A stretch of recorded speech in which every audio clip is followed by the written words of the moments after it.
Well, guys, BBC Question Time last night attempted to brainwash the population as it always does, but when the talk got onto housing, or the lack of it, we got a gem of stupidity from Tom Harwood. Well, it's either stupidity or he's deliberately ignoring the real reasons for the housing crisis, but funniest of all was the very end of it, where you could hear the crickets in the field half a mile away. So, I rent. I might be the only person on the panel who doesn't own my own home. And this is something that is such an important issue and something I care about so much. And just about anyone under the age of about 45 these days cares about so much. The housing situation in this country is just so very broken. Housing and wages had tracked each other. The cost of housing and the growth in earnings tracked each other until the late 1990s. And then something happened, and house prices just spiraled out of control. Wages continued to rise, but not by anywhere near enough. And what has happened for the last 20, 30 years is we have not been building anywhere near enough houses. So here you get him saying how he cares about the housing crisis despite him even knowing nothing about the real causes or completely ignoring the causes because he don't like the reality of it. You can decide which it is, but as you know, the real reasons for the housing crisis is immigration and literally that. Legal, illegal, it don't matter either way. Both are responsible for house prices going up while wages don't because supply and demand is obviously a thing.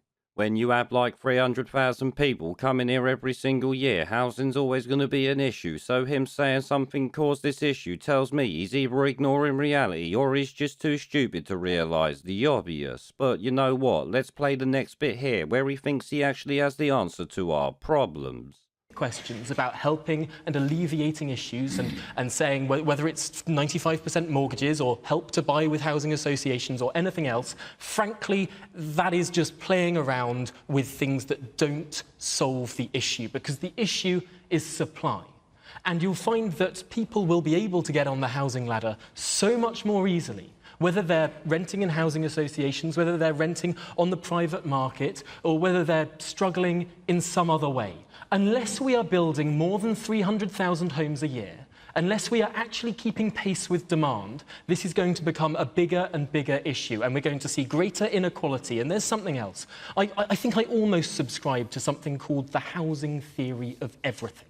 Because almost everything is tied up in housing. If you're spending so much of your cash on housing, if you're not able to live near where you want to work, if you're not able to have enough bedrooms, I mean, this feeds into the fertility crisis, the climate crisis, this feeds into the productivity crisis. Housing feeds into everything.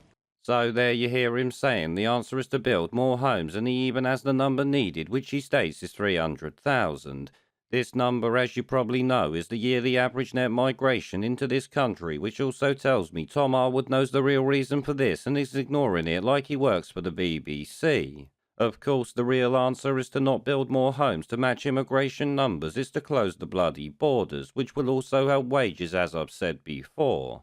Clearly, Tom Harwood and reality don't mix on this subject, which shouldn't really surprise you considering the fact he's a mainstream media shitweasel. Now, the rest of this clip is just him talking bollocks before getting completely ignored by the audience despite ranting and raving about housing, as I said earlier.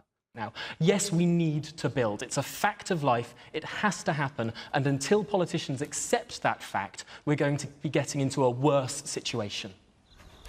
Leila. So just to be specific... Yeah. Yep, you could hear the ants farting in the studio there after his little speech, which did make me laugh, so I think I'll leave you with that.